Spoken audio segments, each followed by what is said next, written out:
The video you're about to watch is a recording of me asking Dr. Andrew Huberman a question at the EUDEMONIA summit this past year in 2024. At the summit, I had the amazing opportunity to ask him this question. So a little bit of background before we get into the video. It was Gabriel Lyon and Andrew Huberman on stage. Gabriel Lyon was asking Huberman a lot of questions, and he would then respond. And at towards the end, Gabriel Lyon said to the audience that this is going to be the last question that she's going to ask, and then they're going to open it up to the floor for other people to ask questions. So when that happened, Dr. Robert Love behind me went up, and I was like, all right, it's my time to shine. I went up there right behind Dr. Love, and so shout out to him for going so quickly. And then I was like, all right, let's do it. But yeah, so I asked Andrew Huberman the question of what was his takeaway from the 7-hour podcast he had with Jack Kruse and Rick Rubin.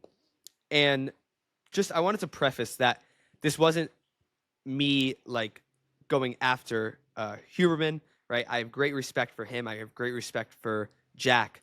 Both of those guys are amazing.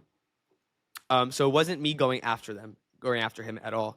I do want to say that, did I think Andrew's response was the best? No.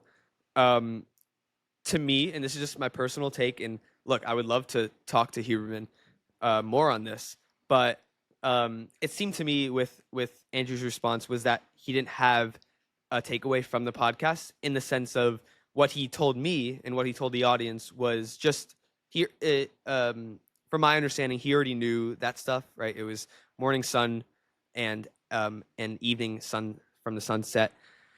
So if you listen to the podcast, there's so much that they talked about, and there's so much to unpack. And I do hope that Andrew does have Jack on the podcast, and I also hope that Jack would accept that invitation if that invitation ever occurred again, as Jack says it has occurred before.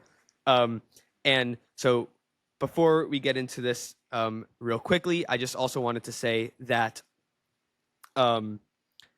look, there's two sides to a story, as always, right? And I'm just here to share the video that I have, and I think it's great to share this and for people to listen to. And if you haven't already listened to that 7-hour podcast, go listen to it. It's a great podcast.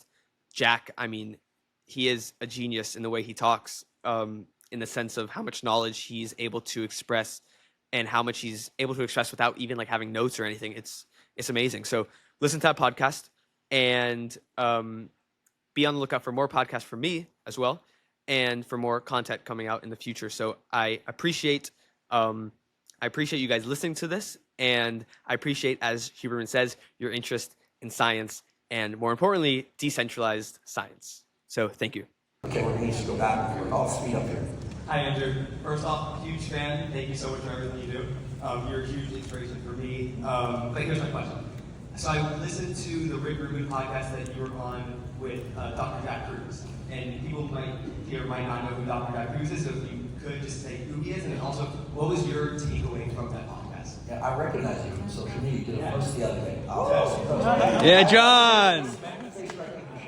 I can't orient to Jonathan Drake. Yeah. He really did really good. I recognize the class.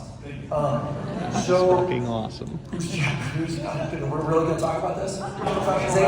If you could take like a professional wrestler heel, the heel character, Jack Kruse is to health what the heel in professional wrestling is to wrestling, which is the bad guy.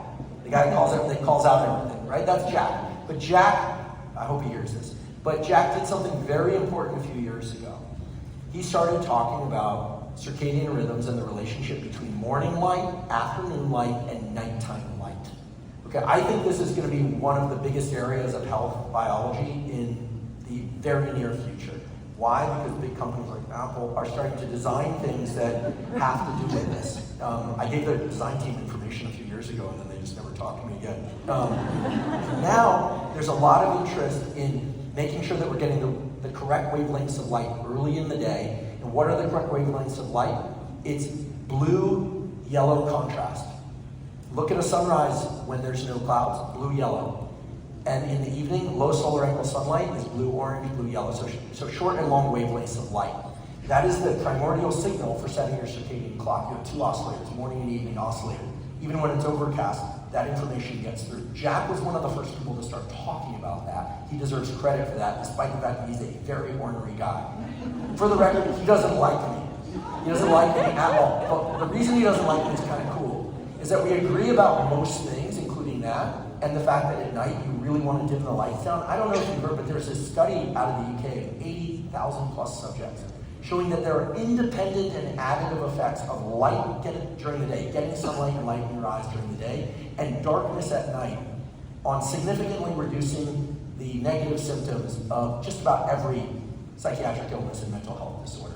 We need it darker at night, and there's actually sky pollution now, but we need it darker at night in our homes, and we need more light during the day. This is the diabolical twist of the circadian wiring, which is that we need a lot of light during the morning and daytime, and to be elevated mood focus and alertness, but at night, it takes very few photons, very little light energy to disrupt our rhythms. That's what Jack has been emphasizing for years, and he deserves a lot of credit for that. I sat with him and my friend Rick Rubin for 7 hours, and he went through all the underlying logic in biology, and his followers, they're like really rabid, and they're really angry that I didn't do another podcast with them, but 7 hours. We're done. Can he come on your podcast? Have you invited him?